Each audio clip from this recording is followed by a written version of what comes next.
परभणीमध्ये संविधानाच्या अवमानाच्या घटनेनंतर आता हिंसक आंदोलन सुरू झालेलं आहे। या ठिकाणी सकाळपासून बंद सुरू होता, आंदोलन सुरू होतं आणि या आंदोलनाला हिंसक स्वरूप दुपारपासून प्राप्त झालेलं आहे। रस्त्यांवरती गाड्यांची जाळपोळ सुरू आहे, टायर देखील जाळले जात आहेत, तर परभणी बाजारपेठेमध्ये दुकानांची देखील तोडफोड करण्यात आलेली आहे।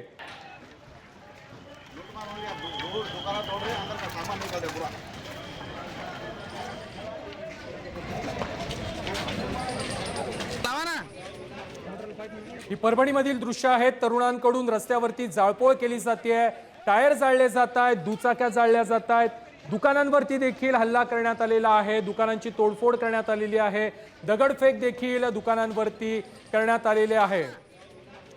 काल देखील अशाच प्रकारे परभणीमध्ये हिंसक घटना घडलेल्या होत्या, दगडफेक झालेली होती आणि त्यानंतर आज पुन्हा एकदा या ठिकाणचं आंदोलन, या ठिकाणच्या बंदला हिंसक वळण प्राप्त झालंय।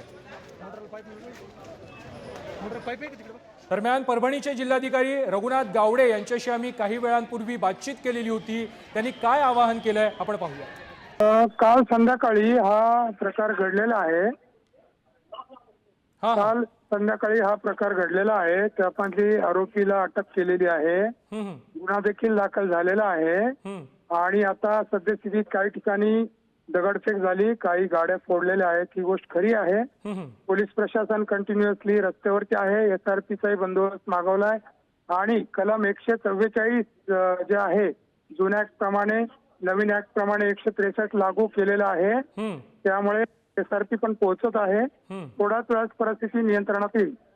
मात्र तुम्ही म्हणताय काही जणांना अटक केलेली आहे, काल देखील दगडफेक झालेली होती, जाळपोळ झालेली होती, आज पुन्हा जाळपोळ होते, शहरामध्ये बाजारपेठेमध्ये तोडफोड सुरू आहे, प्रशासन म्हणून तुम्ही काय करताय नेमकं?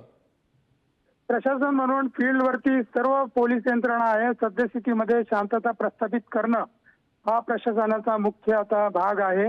योग्य ते गुन्हे दाखल होऊन त्याच्यावर कारवाई निश्चितपणे होत आहे आणि शांतता कमिटीच्या बैठका त्या समाजातल्या सर्व लोकांना आपण आवाहन केलेलं आहे। स्वतः मी बैठका घेतलेल्या आहेत, स्वतः डॉक्टर बाबासाहेब आंबेडकर यांच्या पुतळ्याला जाऊन आम्ही नक्की। मात्र तुम्ही बाबासाहेब आंबेडकरांच्या पुतळ्याला हार घातलात वगैरे, परिस्थिती ठीक आहे, मात्र ही परिस्थिती चिघळेपर्यंत जिल्हाधिकारी म्हणून तुम्ही आणि पोलीस यंत्रणा काय करत होती?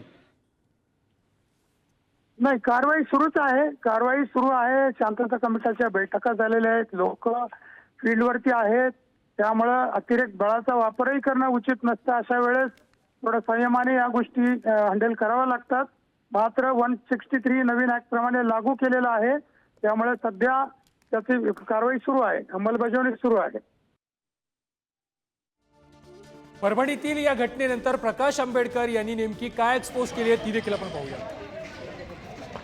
येत्या 24 तासात समाजकंटकांना अटक झाली नाही तर त्याचे परिणाम भोगावे लागतील, अशा प्रकारचा गर्भित इशारा प्रकाश आंबेडकर यांनी एक्सपोज करत दिलेला आहे। त्याचबरोबर मी सर्वांना विनंती करतो की कायदा सुव्यवस्था राखावी, अशा प्रकारचं आवाहन देखील त्यांनी या संघटनांना, दलित संघटनांना, या आंदोलक तरुणांना त्यांनी केलेलं आहे।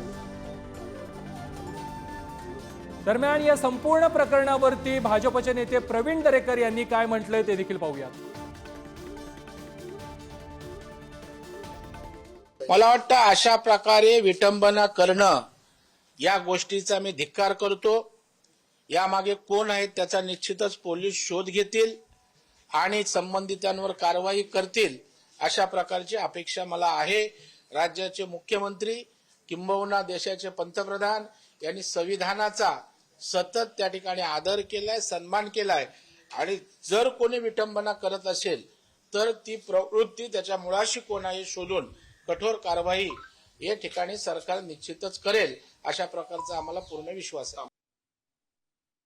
दरम्यान या संपूर्ण घटनेसंदर्भात अधिक माहिती देत आहेत आमचे प्रतिनिधी अक्षय मुंडे।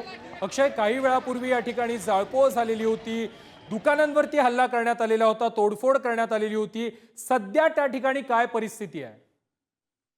सध्या परभणीमध्ये तणावपूर्ण परिस्थिती आहे। आपण जर पाहिलं तर डॉक्टर बाबासाहेब आंबेडकर पुतळा परिसरामध्ये भीम अनुयायी मोठ्या संख्येने सध्या स्थितीला देखील उपस्थित आहेत। परभणी शहरातील ग्रँड कॉर्नर भागामध्ये मोठ्या प्रमाणात जाळपोळ करण्यात आली आहे. दुकानाची तोडफोड करण्यात आलेली आहे. अद्याप देखील आंदोलकांमध्ये रोष कायम असून हातामध्ये लाट्या काट्या घेऊन आंदोलक फिरताना दिसत आहेत.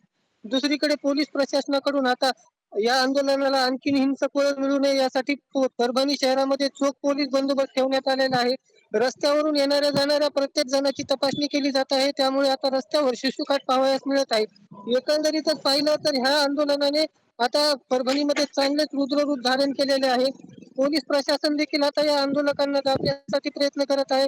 पोलीस प्रशासनाने या आंदोलकांना शांत करण्यासाठी पाण्याचा वापर केला. काही वेळापूर्वी आसू गॅसचा देखील वापर केलेला आहे. आता कुठेतरी थोड्या बहुत प्रमाणात आंदोलन शांत झाले असले तरी डॉक्टर बाबासाहेब आंबेडकर पुतळा परिसरामध्ये भीम अनुयायी मोठ्या संख्येने उपस्थित आहेत. केव्हाही देखील या आंदोलनाला हिंसक वळण लागू शकते. नक्कीच अक्षय, धन्यवाद तुम्ही दिलेल्या माहिती संदर्भात.